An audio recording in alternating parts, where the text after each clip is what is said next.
সাধারণত দানের ক্ষেত্রে কোনো ধরনের প্রতিদান থাকে না, কিন্তু মুসলিম আইনে দানের ক্ষেত্রে প্রতিদান থাকতে পারে। অর্থাৎ এক্ষেত্রে প্রতিদান থাকলে কোনো দানকে অবৈধ বলা যাবে না। এর উপর ভিত্তি করে মুসলিম আইনের দানকে তিন ভাগে ভাগ করা হয়েছে। একটা হচ্ছে সাধারণ দান বা হেবা, দ্বিতীয়টি হচ্ছে হেবা বিল এওয়াজ, এবং তিন নম্বর যে বিষয়টা সেটা হচ্ছে হেবা বিল শর্তুল এওয়াজ। যেমন হচ্ছে প্রথম যে দানের কথা বললাম, হেবা, সেই হেবার ক্ষেত্রে আপনি কোনো ধরনের প্রতিদান পাবেন না। অর্থাৎ আপনি নিঃস্বার্থভাবে হয়তোবা কাউকে স্নেহ করে কোনো কিছু দান করবেন, হয়তোবা করুণা করে কোনো কিছু দান করবেন। এক্ষেত্রে যাকে আপনি দান করবেন তার কাছ থেকে আপনি কোনো ধরনের প্রতিদান পাবেন না। দ্বিতীয় যে দানটা রয়েছে সেটা হচ্ছে হেবাবিল এওয়াজ। হেবাবিল এওয়াজ হচ্ছে আপনি দান করবেন এবং সেই দানের বদলে কোনো কিছু পাবেন। যতক্ষণ পর্যন্ত কোনো কিছু না পাবেন ততক্ষণ পর্যন্ত সেটা হেবাবিল এওয়াজ হবে না।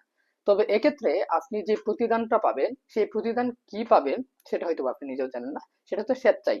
আপনি যাকে দান করলেন সে হচ্ছে স্বেচ্ছায় আপনাকে কোনো কিছু দিবে, হয়তো একটা কোরআন শরীফ হতে পারে, হয়তো একটা তসবিহ হইতে পারে। এই ধরনের বিষয়গুলি সাধারণত হেবাবিল এওয়াজের ক্ষেত্রে ঘটে। তিন নম্বরে যে দানটা রয়েছে সেটা হচ্ছে হেবাবিল শর্তুল আওয়াজ। শর্তুল অর্থাৎ শর্তযুক্ত যে আওয়াজটা থাকবে সেটাই হচ্ছে হেবাবিল শর্তুল আওয়াজ। যেমন ধরুন, আপনি কোনো একজন ব্যক্তি কোনো কিছু দান করবেন এবং সেক্ষেত্রে একটা শর্ত আরোপ করে দিলেন যে তুমি যদি আমাকে এই বিষয়টা দাও, এই জিনিসটা দাও, তাহলে তোমাকে আমি অন্য একটা বিষয় দান করব।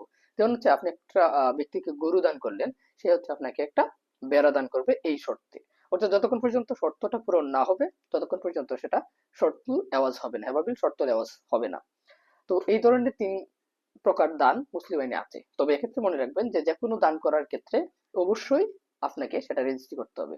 যতক্ষণ পর্যন্ত রেজিস্ট্রি না করবেন সেটা ততক্ষণ পর্যন্ত যাকে দান করলেন, যে দান করলো সে কিন্তু ফিরিয়ে নিতে পারবে। অর্থাৎ দানের যদি চিরস্থায়িত্ব বিষয়টা আনতে চান তাহলে সেটাকে অবশ্যই রেজিস্ট্রি করতে হবে।